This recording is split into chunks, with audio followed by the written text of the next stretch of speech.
అయోధ్యలో బాలరాముడి విగ్రహ ప్రాణ ప్రతిష్ఠ సందర్భంగా అందరి దృష్టి రామ మందిరంపైనే ఉంది. రామ మందిరం విశేషాలను తెలుసుకోవాలని చాలా మంది ఉత్సాహం చూపిస్తున్నారు. ప్రాణ ప్రతిష్ఠ వేడుకలను ప్రత్యక్షంగా చూడాలని ఆశపడుతున్నారు.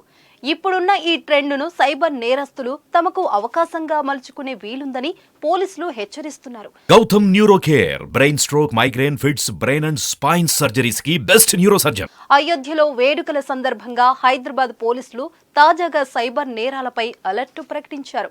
ఫోన్లకు వచ్చే సందేహాలను, వాట్సాప్ లింకులను, మెయిల్స్ ను ఓపెన్ చేయొద్దంటూ భక్తులకు సూచిస్తున్నారు.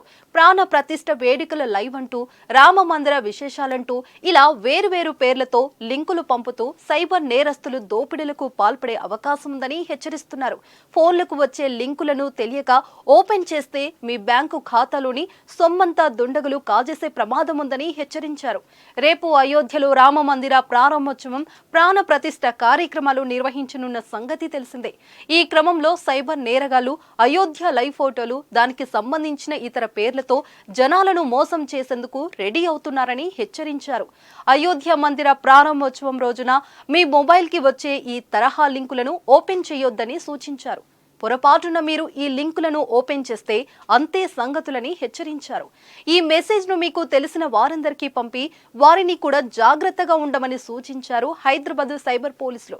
అయితే రామ మందిర ప్రారంభోత్సవాన్ని అదునుగా భావించిన సైబర్ నేరగాళ్లు గత కొన్ని రోజులుగా రామ మందిరం పేరుతో ప్రజలకు అనేక రకాల ఫేక్ మెసేజ్లు పంపి వారి నుంచి డబ్బులు దండుకునేందుకు ప్రయత్నం చేస్తున్నారు. ప్రస్తుతం అయోధ్య రామాలయం పేరు మీద విరాళాలు, ప్రసాదం, విఐపి పాసులు ఇలా అనేక రకాల మోసాలు జరుగుతున్నాయి.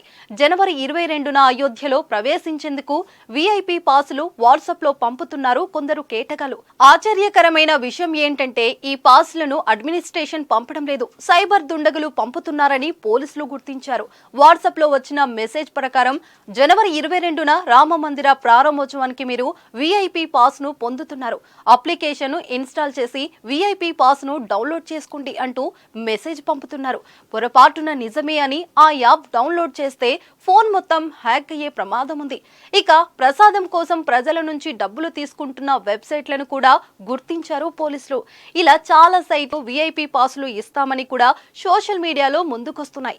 వాటిపై ప్రజలు అప్రమత్తంగా ఉండాలని పోలీసులు కోరుతున్నారు. వీటన్నిటిని దృష్టిలో ఉంచుకొని రామ మందిర ప్రారంభోత్సవానికి ముందు సైబర్ బెదిరింపులను ఎదుర్కోవటానికి హోం మంత్రిత్వ శాఖ ఒక ఉన్నత స్థాయి సైబర్ నిపుణుల బృందాన్ని అయోధ్యకు పంపింది.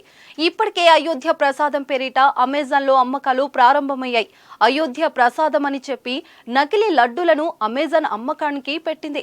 ఇది గుర్తించిన కేంద్రం అమెజాన్ సంస్థకు నోటీసులు జారీ చేసింది. Confederation of all India traders కు ఈ విషయమై ఫిర్యాదు చేసింది. వెంటనే అధికారులు అమెజాన్ కు సెంట్రల్ కన్స్యూమర్ ప్రొటెక్షన్ అథారిటీ నోటీసులు జారీ చేసింది. అమెజాన్ తన వెబ్సైట్ లో సాధారణ దూద్పేట స్వీట్లను అయోధ్య ప్రసాదం పేరుతో విక్రయిస్తూ జనాలను మోసం చేస్తుంది. దీనిపై నోటీసులు జారీ చేసిన కేంద్రం 7 రోజుల్లో అమెజాన్ వివరణ ఇవ్వాలని కోరింది.